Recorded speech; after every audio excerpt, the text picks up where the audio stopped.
J'étais à l'Institut français récemment pour regarder le dernier Miyazaki. Pourquoi je dis le dernier Miyazaki? Parce qu'il fait partie des artistes qui font tellement un bon travail qu'aujourd'hui, leur travail s'associe directement à leur nom. On ne dit pas un film, deux, on dit un Miyazaki. C'était le date. Je suis allé en date parce que quand vous allez regarder une œuvre qui sort de l'esprit d'un tel génie, moi je vais en date. Vous connaissez mon amour pour le cinéma. Là, j'étais obligé de m'habiller. Là, je suis allé rencontrer l'œuvre.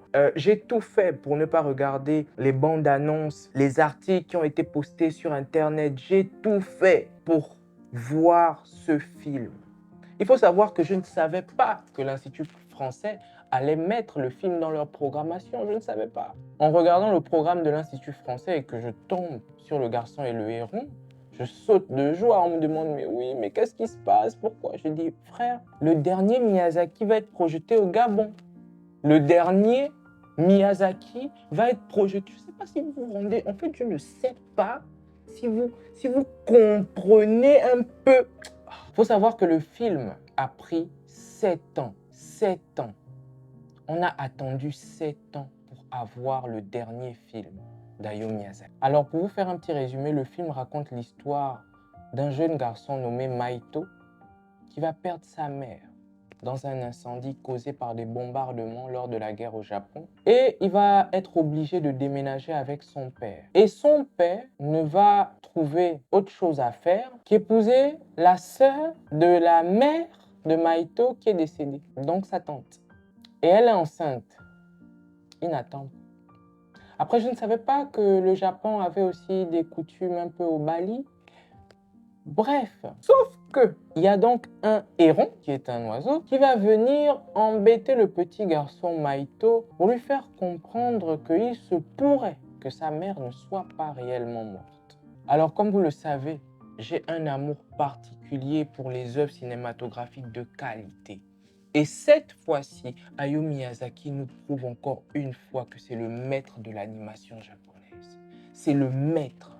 Pour ceux qui ne savent pas, actuellement, je suis en train de commencer à apprendre l'animation 2D. Donc, à côté de mon travail de réalisateur, j'ai également envie de faire de l'animation 2D pour peut-être un jour faire des productions. Mais écoutez, j'ai pris une claque, une gifle monumentale. C'est-à-dire que tu comprends pourquoi on l'appelle le maître de l'animation japonaise. Mais qui es-tu, Hayao Miyazaki? Qui es-tu? Ce qu'il faut savoir, c'est que Le Garçon et le Héron, ça a pris 7 ans pour être réalisé. 7 ans. Vous savez pourquoi ça a pris 7 ans? Parce que pour animer 10 minutes de film, au début, Hayao Miyazaki animait 10 minutes en un mois.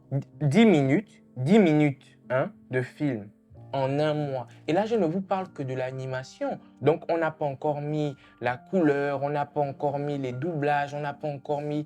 Non, je vous parle juste de l'animation. Pour faire 10 minutes de film, il avait besoin d'un mois.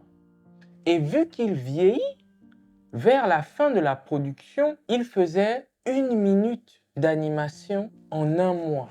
Est-ce que vous vous rendez compte? Est-ce que vous vous rendez compte que peut-être on aurait pu ne pas avoir Le Garçon et le Héron? C'est l'un des seuls animateurs encore aujourd'hui qui anime à la main. À la main. Je ne sais pas si vous vous rendez compte, il anime à la main. À la main. Comme ça. Vous comprenez ce que je dis ou vous ne comprenez pas? Bon, peut-être vous ne comprenez pas, je vous explique. Pour 1 seconde, d'accord? Suivez-moi, suivez-moi. Pour 1 seconde d'animation que vous allez voir, ok? Il faut 24 images, 24 dessins, 24 dessins. Il faut que je dessine 24 dessins pour faire 1 seconde. Je ne sais pas si vous vous rendez compte.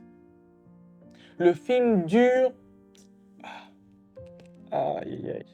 Ah. Si vous faites le calcul, en fait, si pour 1 seconde, je dois faire 24 dessins, pour 1 heure, je dois faire combien de dessins? Mais est-ce que vous savez, je ne sais pas déjà si vous, les Gabonais, vous savez ce qu'on nous a donné là. Pour les gens qui sont fans déjà d'animation, je ne sais pas s'il y en a beaucoup au niveau du Gabon, allez voir Le Garçon et le Héron. En fait, là, je saute même les étapes à la fin. Non, non, non, non. Allez voir. On ne peut pas faire des masterclass comme ça. Quand je partais à mon date pour regarder ce film, parce que pour moi, quand je vais regarder un film, je suis en date, voilà.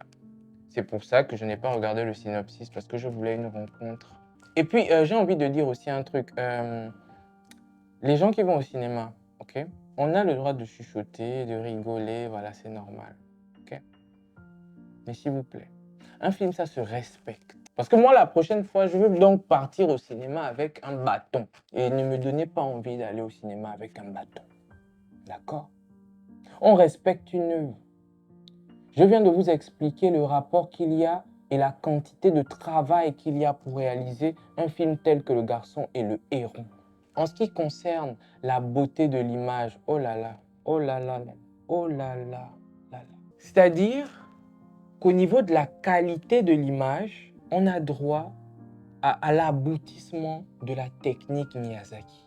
L'animation est d'un niveau. L'animation des vagues, l'animation des vêtements, l'animation de l'eau, l'animation du vent. Oh my God, c'est incroyable.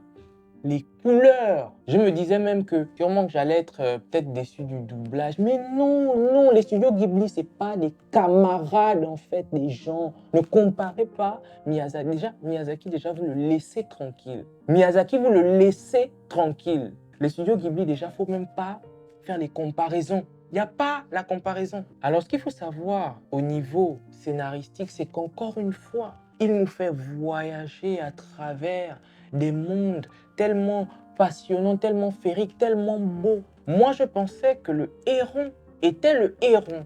Et là, ne vous inquiétez pas, ce n'est pas un spoil que je suis en train de vous dire. C'est-à-dire que je pensais que les oiseaux, que quand on a dit le héron, je pensais que le héron était héron.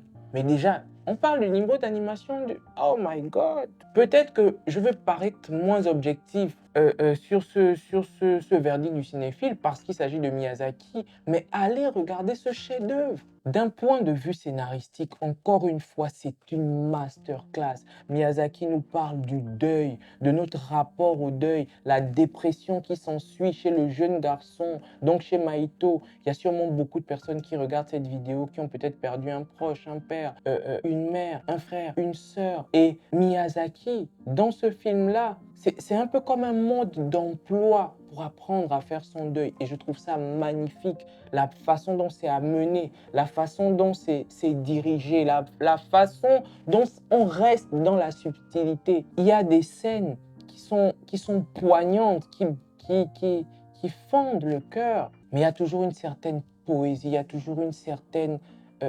beauté, que ce soit dans le dialogue, que ce soit dans les silences, et surtout dans les silences, parce qu'au début du film, on a le personnage principal qui ne parle pas beaucoup. On essaye pas totalement de comprendre. J'ai vu beaucoup de gens rager un peu sur Twitter. Ouais, mais machin, les premières, vous racontez n'importe quoi. Là, j'en suis vraiment désolé. Vous pensez que quelqu'un qui vient de perdre sa mère, il a envie de rigoler? Il y en a même qui ont osé se plaindre du fait que le personnage principal n'a pas souri. La métaphore, et je pense même pas qu'on peut appeler ça une métaphore parce que il est clair qu'on parle du deuil. Il est clair qu'on parle de la dépression. Il est clair qu'on parle de l'acceptation de la perte de l'être aimé à l'intérieur de cette œuvre. Parce que lorsqu'on a le héron qui vient voir Maito pour lui dire que sa mère n'est peut-être pas morte, il y a sa vieille tante, là, la grand-mère, une des grand-mères, qui lui dit que attention, le héron te ment. Et il répond, je sais, mais je veux quand même aller voir. Une façon de dire ici, Miyazaki, je pense qu'il a voulu nous montrer que Maito n'a pas vu le corps de sa mère. Il n'a pas vu le corps de sa mère pour pouvoir faire son deuil en intégralité. Et c'est donc normal que son cœur soit touché lorsque le héron lui dit qu'il se pourrait que ta mère soit vivante. Et on tombe sur une scène épique où Maito voit sa mère et que le héron lui présente. Mais c'est incroyable, le niveau d'animation. Quand je vous dis la scène est incroyable, moi je parle d'abord aussi d'animation. Je ne sais pas s'il faut qu'on se comprenne. Tellement de thèmes intéressant à l'intérieur de ce film. Je pense que je vais aller voir toutes les séances du film. Oui, j'ai déjà vu le film. Oui, je vais aller voir toutes les séances. Oui, oui. Vous n'allez pas m'en empêcher, en fait. Parce que vous ne vous rendez pas compte. Et ça se voit sur le nombre de personnes qui avaient en salle. Mon Dieu. Je vais vous expliquer une chose, d'accord? La première mondiale du film au Japon, ils n'ont même pas fait de publicité. Ils ont mis juste une affiche avec un croquis et de la couleur que Miyazaki avait fait par rapport au film.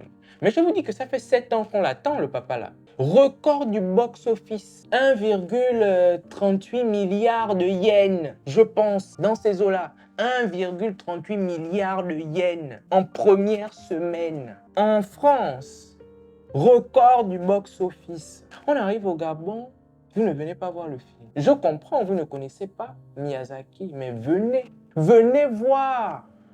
Avant même de venir voir, faites d'abord 2 jours chez vous. Vous regardez d'abord les films de basse qualité. Regardez d'abord, regardez d'abord. Parce que quand vous allez venir, vous allez voir le contraste. Je veux revenir sur la trame scénaristique et l'histoire. Encore une fois ici, Miyazaki nous parle d'abandon. Mais sauf que cette fois-là, c'est assez subtil.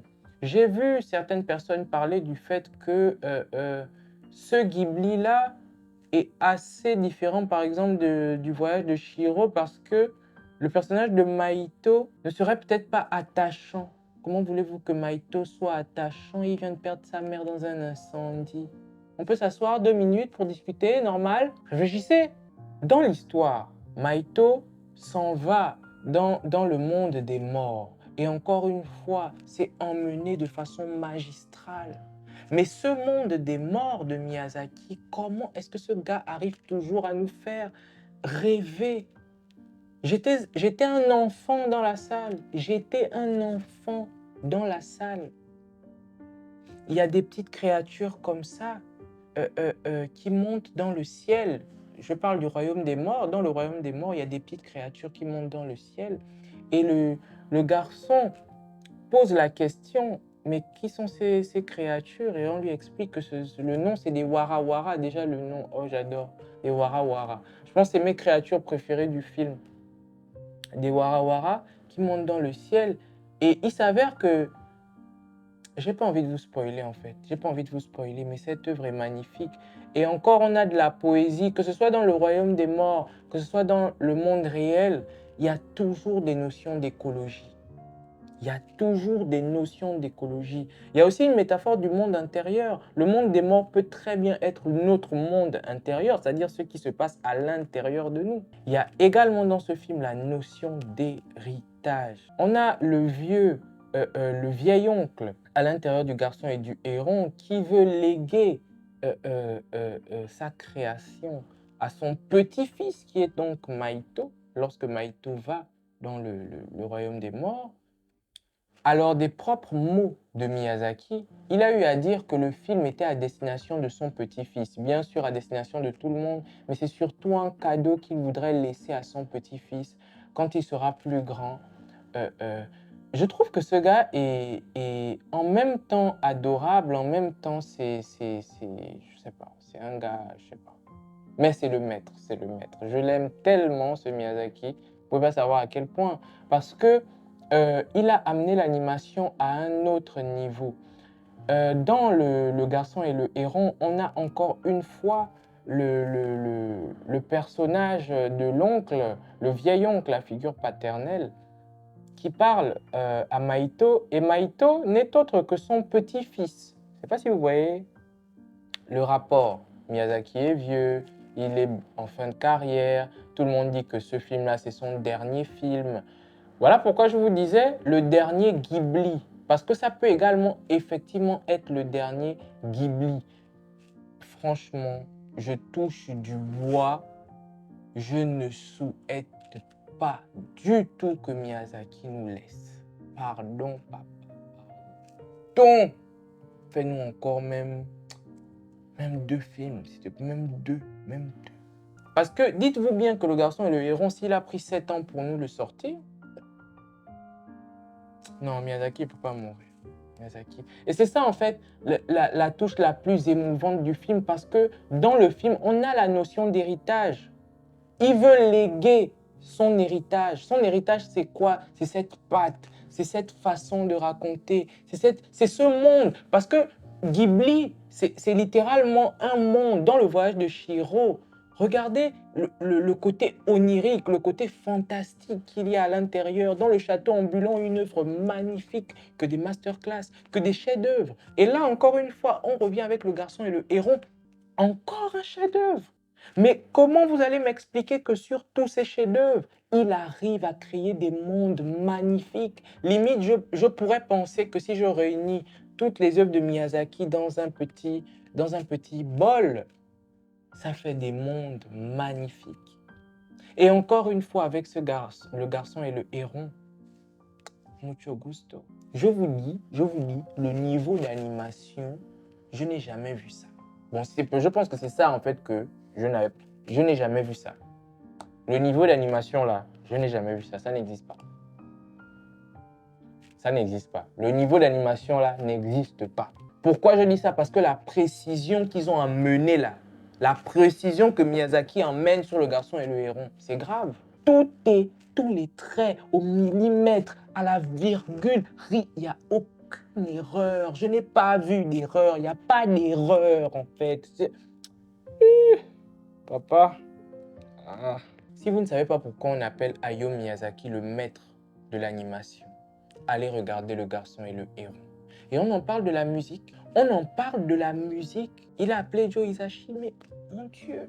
Quand vous regardez le film, vous n'avez pas l'impression que la musique prédomine sur l'histoire. Et je pense que c'est un choix d'Hayao Miyazaki de ne pas faire en sorte que la musique mange l'histoire, comme sur le voyage de Chihiro, sur le château ambulant, où on a des thèmes qui nous restent en tête. Là, quand tu sors de la projection du garçon et du héron, tu as l'histoire qui te reste en tête, tu as la beauté des décors, tu as la musique. Il y a un thème qui, moi, m'a marqué quand il était dans le monde des morts. Je me suis dit, qui a fait la musique? My God! Et à un moment donné, j'ai tiqué, je dis, peut-être qu'il a appelé Hans Zimmer. Après, c'est clair, laissez-moi rêver, laissez-moi rêver. Mais il a appelé un autre monstre, un autre... que des maîtres. Comment vous pouvez réunir des maîtres? Le garçon et le héron, c'est réunir des maîtres pour faire un chef-d'œuvre. Ça, c'est même plus un chef-d'œuvre. Ça, c'est la quintessence, ça, c'est le nectar excusez-moi, j'en perds des mots. J'en perds des mots. La musique, ça va faire un jour là que j'écoute du matin au soir la bande originale du film. C'est incroyable. Le scénario, magnifique. L'animation, magnifique. L'idée, même l'idée, magnifique. Les causes, les enjeux qui sont à l'intérieur du garçon et du héron. Je répète encore une fois que la philosophie de Miyazaki, si vous avez un cœur noir, premièrement, si votre cœur d'enfant est mort, ne regardez pas un Miyazaki. Déjà, ça, c'est un. Votre cœur d'enfant est mort, ne regardez pas un Miyazaki. Vous avez un cœur noir, ne regardez pas un Miyazaki. Vous êtes grincheux, vous avez Non, ne venez pas regarder Miyazaki. Mais par contre, si intérieurement, vous avez toujours cette petite âme d'enfant et que vous appréciez le beau, vous appréciez le positif, vous avez encore de la bonté en vous, les œuvres de Miyazaki sont magnifiques. Quand vous sautez d'un voyage de Chihiro, du château ambulant sur le garçon et le héron, franchement, c'est comme si j'étais à la maison. Oh là là, c'est comme si j'étais à la maison. Mais la claque que j'ai pris en animation là, il faut que je rencontre Hayao Miyazaki quand même un jour. Si l'Institut français peut l'inviter, vraiment, je ne sais pas s'il va accepter, mais Zambé. En fait, vous ne vous rendez pas compte du cadeau qu'on a là. Allez voir Le Garçon et le Héron. Par contre, petit disclaimer, Le Garçon et le Héron va vous demander d'être attentif. Je sais que parmi vous, il y a des gens, quand ils regardent un film, à la cuisine, à gauche, non, non, non, non, non, non. Le film est une institution. Le film est c'est un chef-d'œuvre. Est-ce que vous comprenez? Je ne sais pas si vous avez déjà eu la sensation de montrer quelque chose qui vous tient à cœur à quelqu'un et il est en train de regarder à gauche, à droite et il fait autre chose. Surtout les rappeurs connaissent cette sensation-là. Les rappeurs, ils connaissent cette sensation. Donc, il ne faut pas faire aux autres ce que vous ne voulez pas qu'on vous fasse. Quand vous rentrez dans le cinéma, s'il vous plaît, asseyez-vous, prenez votre bouteille d'eau, je ne sais pas quoi, buvez doucement, discutez. S'il y a une petite partie. Après, ce n'est pas discussion que la discussion, non. C'est ha ha ha, oh non, il est trop fou. Ah ah, oui, c'est ça. C'est tout. C'est tout. Tout le monde a le droit de réagir dans le cinéma, même au moment donné. Pour votre propre bien, pour votre compréhension de l'œuvre, respectez le cinéma. Le cinéma, c'est pas à la maison. Hein. Le cinéma, c'est pas à la maison. Du coup, je vous affiche les dates de la projection du film d'Hayao Miyazaki, Le garçon et le héron, le dernier né des studios Ghibli, une masterclass en termes d'animation, en termes de réalisation, en termes de scénarisation, en termes d'émotion, en termes de message, encore une fois. Meilleur film d'animation au Golden Globe. Faut bien vous dire que quand tout ça là sortait, moi je ne regardais pas. Hein. Je ne voulais même pas voir un petit truc du film là. Parce que comme je vous l'ai dit, je respecte l'œuvre. Je veux la rencontre. Je veux savoir si le coup de foudre se fera. Mais je comprends pourquoi il a gagné. Vous voulez que qui gagne devant Miyazaki? Vous êtes sérieux? Spider-Man, Across the Spider-Verse, fait partie des meilleurs films. C'est peut-être même le meilleur film d'animation de 2023. Il n'y a pas de problème. Vous comprenez? Mais Spider-Man, Across the Spider-Verse, a été fait par des gens qui ont même été inspirés par Miyazaki. Je ne sais pas si vous comprenez. Le père sort après 7 ans. Vous lui donnez son prix en fait. Ce n'est pas votre camarade. J'aime Across the Spider-Verse, la technicité. Mon Dieu, c'est incroyable. Across the Spider-Verse était incroyable. Mais Across the Spider-Verse n'a pas été animé à la main. Fumez doucement. Au revoir.